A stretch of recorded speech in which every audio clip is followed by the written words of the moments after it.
कि हमें जब जाना है तो इस ब्रह्म की गोदी में ही जाना है। इसीलिए हम संत की शरण में आते हैं कि संत मुक्त हो जाता है और मुक्त होने के बाद औरों के मुक्त होने की क्रिया करते हैं।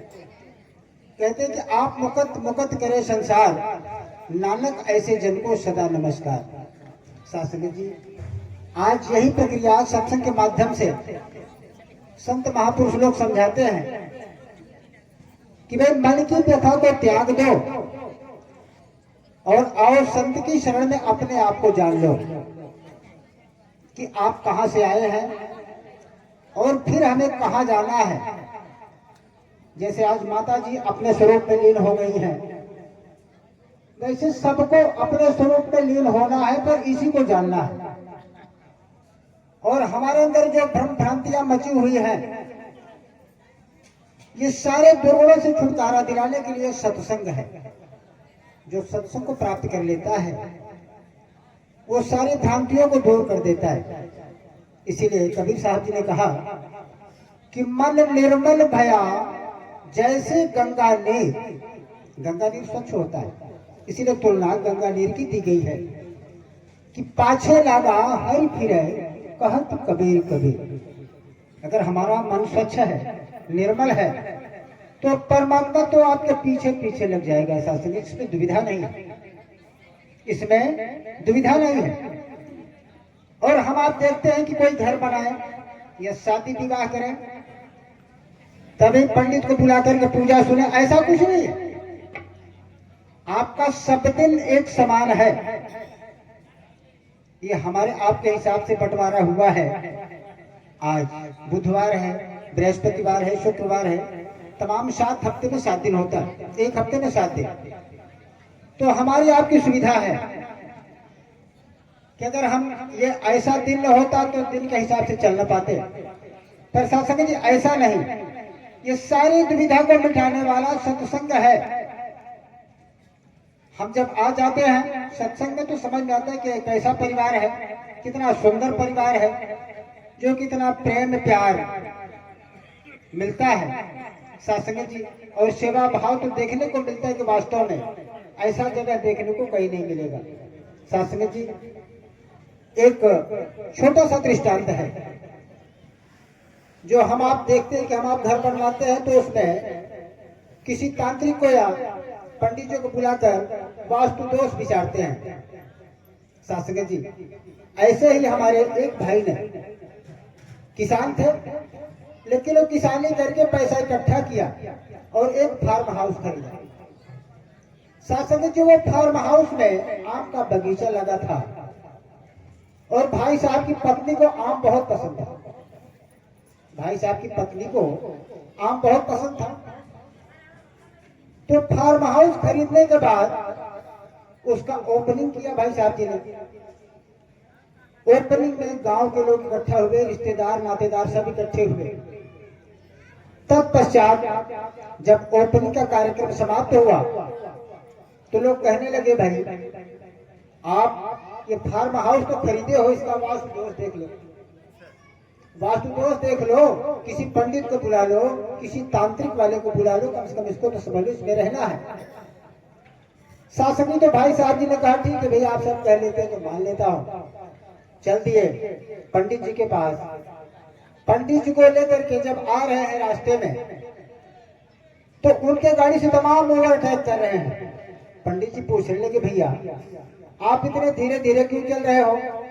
उन्होंने कहा, पंडित जी हो सकता है इनको और जरूरी काम हो, इसलिए हमसे आगे जा रहे हैं। उनको पास देते गए, आगे चलते गए। कुछ दूर आए तो उनको एक बच्चा मिला, खेलते हुए भाग रहा था। उन्होंने सोचा कि इस बच्चे को बचाना बहुत जरूरी है, ये बच्चे हैं पता नहीं कब किस तरफ मुड़ जाए। वो गाड़ी को रोक दिया और वो सोचे कि एक बच्चा नहीं खेल सकता, इसके साथ में और बच्चे होंगे। बच्चा निकल गया। उसके बाद गाड़ी रोक दिए, दूसरा बच्चा निकल गया। पंडित जी बोले कि ये आपको कैसे मालूम हो गया कि दूसरा बच्चा भी इसके साथ में है? तो भाई साहब जी ने कहा, पंडित जी सबसे पहले हमें समझना चाहिए कि एक बच्चा कभी खेलेगा नहीं, उसके साथ में 2-3 और होंगे।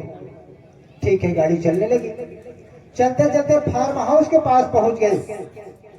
जब फार्म हाउस के पास गाड़ी पहुंची तो भाई साहब जी ने देखा कुछ दूर से कि बच्चे आम के पेड़ पर चढ़ करके आम तोड़ रहे हैं। तो उन्होंने गाड़ी धीरे में रोका और पंडित जी से कहा, पंडित जी आप गाड़ी के बाहर मत उतरिएगा, अगर आप उतरेंगे तो बच्चे डर के मारे कूद जाएंगे, उनको चोट लग जाएगी। पंडित जी ने कहा, भाई साहब ये बताओ, आप इतने बड़े ज्ञानी हो तो आपके घर में वास्तु दोष कैसे आ सकता है? सासंग जी, इसीलिए मन को सफा करना बहुत जरूरी है। तभी तो गोस्वामी जी ने भी लिखा कि निर्मल मन से जल मोहि पावा। कौन? जिसका मन निर्मल है वही परमात्मा को पा सकता है। अगर हमारे अंदर उधेड़ गुण लगा है तो परमात्मा को हम पा नहीं सकते। भले आए जाए बैठे सुने समझे, पर मन को निर्मल बनाना जरूरी है। तो गोस्वामी जी ने बड़े सुंदर भाव में कहा कि निर्मल मन से जल मोहि पावा, मोहि कपट छल क्षेत्र न भावा। परमात्मा को कपट नहीं भाता, छल नहीं भाता। आप बिल्कुल निष्कपट होकर के विश्वास के साथ, सत्य के साथ जुड़े, वास्तव में आपका कल्याण हो जाएगा, इसमें शक नहीं है। तो शासक जी एक छोटा सा शब्द है जो कि आज माता जी इस अंधेर नगरी से दूर होकर के अपने परिवार को अच्छी राह दिखाया। कैसा? सत्य का, जिसको गोस्वामी जी ने बड़े सुंदर भाव में लिखा कि धर्म न दूजा सत्य समाना, और आगम निगम पुराण बखाना। कौन नहीं बखाना? इस सत्य की चर्चा किसने नहीं की? भाई कोई जानता हो या न जानता हो, हर एक के मुखारबिंद से सत्य की चर्चा होती है। पर यहाँ कहा जाता है भैया पहले जान लो। अल्लाह बोलिए चाहे राम बोलिए, पहले पहचान करके फिर नाम बोलिए, फिर नाम बोलिए।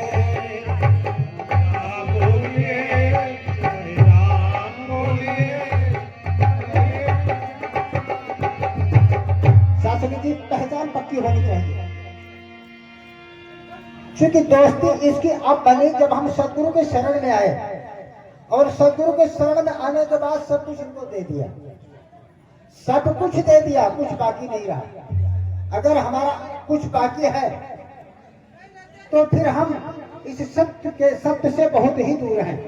तो शासन जी एक छोटा सा शब्द है कि माया की बदरी से हम हटा के,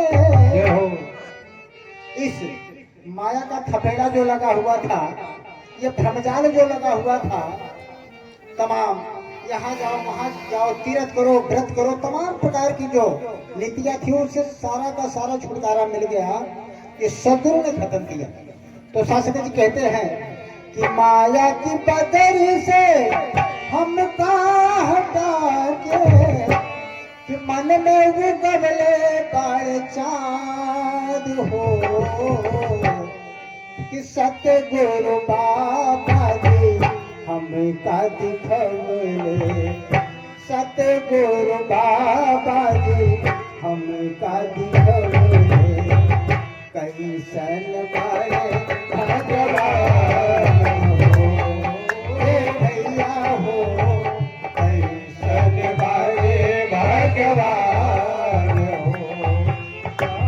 माया के बदरी से हमके हटा के, माया के बदरी से हमके हटा के, मन में उगले बड़ चाँद हो, सत्य गुरु बाबा जी हमका दिखवले, सत्य गुरु बाबा जी हमका दिखवले, कैसन बाटे भगवान हो, सतगुरु बाबा कैसन बाटे भगवान।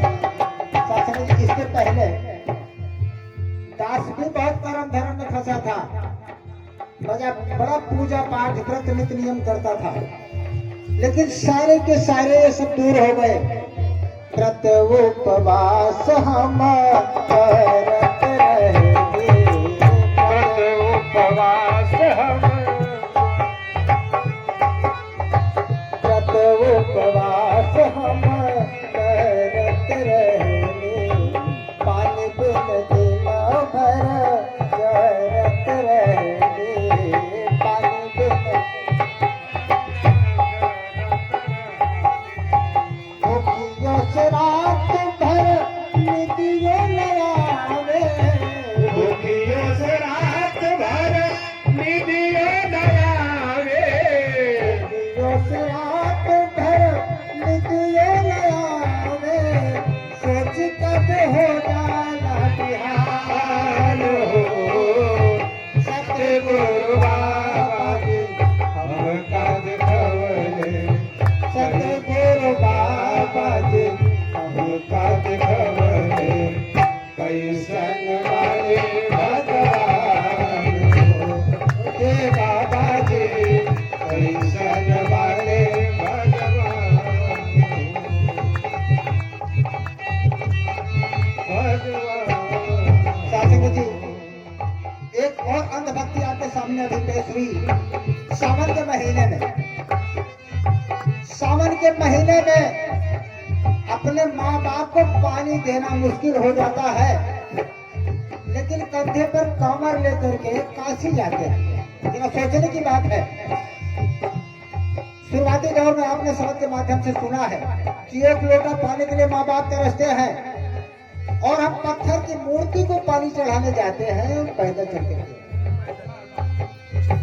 सावन में कामर कांधे धोवत रहेली, सावन के कांवर कांधे धोवत रहले, सावन में कामर कांधे धोवत रहेली, कब हुई दर्शन रोवत रहेली, अब होई है दर्शन रोवत रहले, घूम घूम घाटे घाटे खोजली समरिया, घूम घूम घाटे घाटे खोजले सवरिया, भइल बहुत परेशान हो, सतगुरु बाबा जी हम काज खवले, कैसन वाले भगवान हो, हे भैया हो कैसन वाले भगवान हो। शास्त्री जी आखिरी लाइन क्या कहती है? युग के रचयिता कल जुगवा में आएंगे, युग के रचयिता कल युगवा पे आएंगे, भक्तन के अपने दिया बनाएंगे, भक्तन के अपने लजिया बनाई, दास धर्मराज कहे कितना बखानी, दस धर्मराज कहे कितना बखाने, राउर बड़ा एहसान हो, सतगुरु बाबा जी हम काज खवले, कैसन वाले भगवान हो, हे भैया हो, कैसन वाले भगवान हो, हे भैया हो, कैसन वाले भगवान। शास्त्री जी प्यार और संतान से बोले सतगुरु भगवान की।